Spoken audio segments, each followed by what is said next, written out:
walikwenda kumlaki bwana harusi.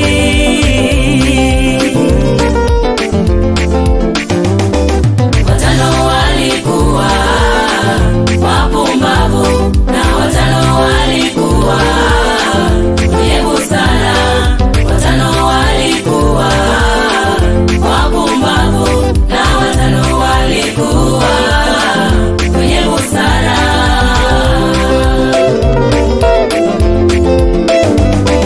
Watano walikuwa wapumbavu na watano walikuwa wenye busara. Watano walikuwa wapumbavu na watano walikuwa wenye busara.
Shika sana ulicho nacho, asije mwovu akakunyang'anya, asije mwovu akakunyang'anya. Kama kujitakasa na ujitakase, kama kuwa mwenye maombi na uombe sana, maana mwovu yupo mawindoni. Wateule tuwe macho, kanisa tusila